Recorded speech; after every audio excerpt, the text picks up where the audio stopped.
The first time I heard about them was on a sweltering summer night when the wind seemed to avoid that particular street in the city, as if even the air were afraid to cross it. The house was at the end of a narrow old slope with tall windows and glass always closed, even on the hottest days. No one remembered exactly when the twins arrived, only that suddenly they were there, identical, silent, observing. They said they were inseparable, not just by choice but by necessity, always dressed in old clothes, pale in color, lace worn by time, and dark shoes that seemed to echo louder than they should when they touched the ground. They walked side by side with perfectly synchronized steps, as if they shared the same pulse, the same internal rhythm. Their faces were beautiful, but with an uncomfortable, cold, almost immobile beauty. Smiles too subtle, gazes too lingering. What was truly disturbing wasn't their appearance, it was the feeling that something was wrong, something inexplicable, yet creeping down the spine like invisible fingers. The neighbors began noticing small things. Animals disappeared. First cats, then small dogs. At night, strange sounds came from the house, slow scratching like nails scraping wood, and a muffled noise, similar to deep, rhythmic breathing. Some people swore they heard footsteps running through the garden at dawn, although the lights never came on. There was also the basement.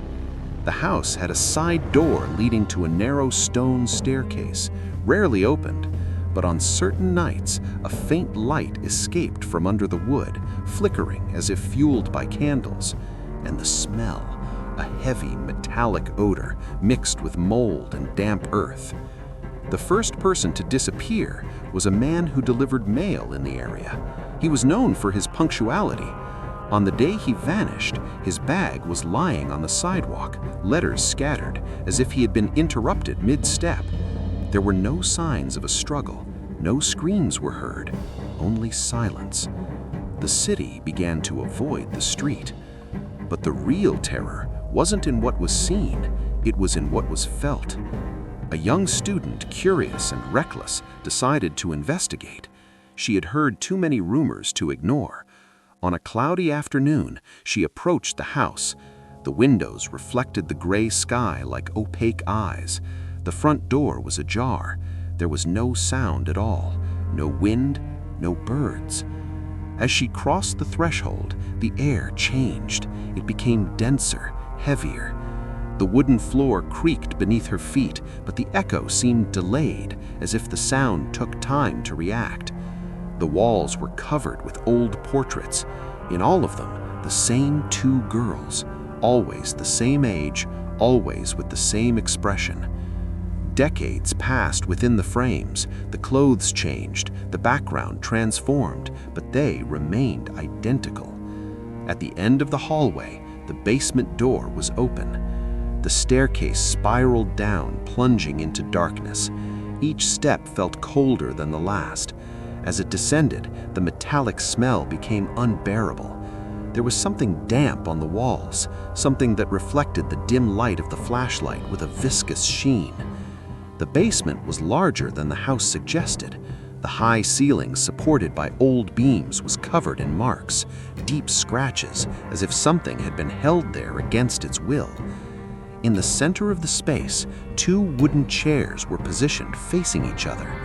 Thick, stained ropes were attached to them.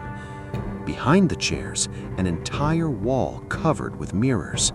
Hundreds of them, mirrors of different sizes, some broken, others stained, all reflecting the surroundings at distorted angles. But they didn't just reflect the space. On each surface, for a second too brief to be certain, it was possible to see the twins, not behind them, but inside the mirrors, watching. The young woman felt her heart race until it ached. Turning around, there was no one in the basement, but in the reflections, the two were getting closer and closer, smiling, not with joy, but with something resembling hunger. The air grew colder, the flashlight began to flicker, and then came the sensation. not of being touched, but of being invaded, as if something were entering through her ears, trickling through her thoughts, stirring her memories, rearranging recollections like someone organizing an old closet. Images of childhood began to distort, familiar faces became unrecognizable, her own inner voice seemed distant, muffled. The mirrors began to vibrate. A high-pitched sound echoed through the basement, thin and growing, like glass about to shatter. One of the mirrors cracked from top to bottom, and on the other side of the crack, an eye opened. A single eye. It wasn't a reflection. It lay there, pressed against the broken surface, blinking slowly. The young woman tried to run, but her feet wouldn't obey. The ground seemed to hold her steps. The air became too thick to breathe, and behind her, something moved. The twins didn't come down the stairs. They were already there, one on each side, identical, but not the same. One smiled with disturbing sweetness. The other kept her lips still, but her eyes were wide open, as if her eyelids were unable to close them. The skin of both seemed translucent in the dim light, revealing dark veins that pulsed slowly in the same rhythm. They didn't touch the young woman. They didn't need to. The mirrors began to reflect not what was there, but what could be. Distorted versions of the girl tied to the chairs, crying, screaming, begging, and in each reflection, the twins drew closer and closer until their faces merged with hers, as if they were piercing her skin. The physical terror came next, a piercing pain in her head, as if her skull were being pressed from the inside. Her knees buckled, the icy floor clung to her skin. The sound of cracking bones echoed in the basement, but it wasn't coming from the twins.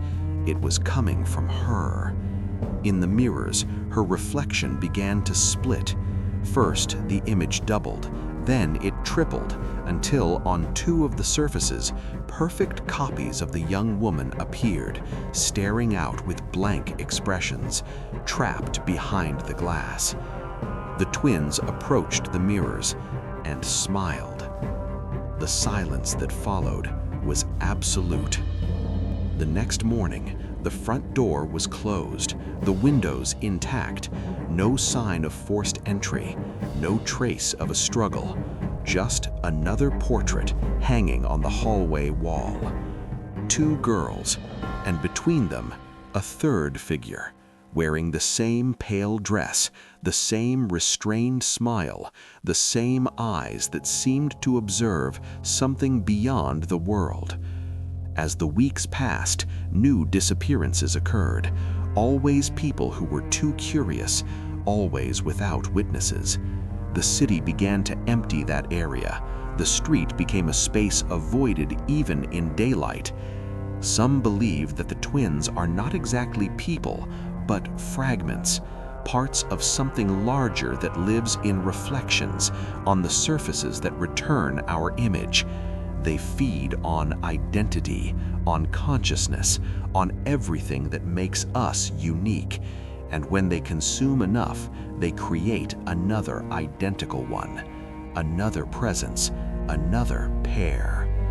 Some say that if you pass by the house at dusk and look at the windows for too long, you will see 3 silhouettes, sometimes 4, sometimes more, always an even number.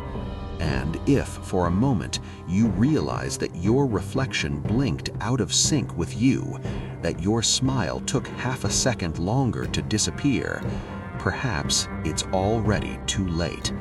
Because the twins don't seek bodies, they seek space, space within you. And when they find it, they don't leave, they just divide.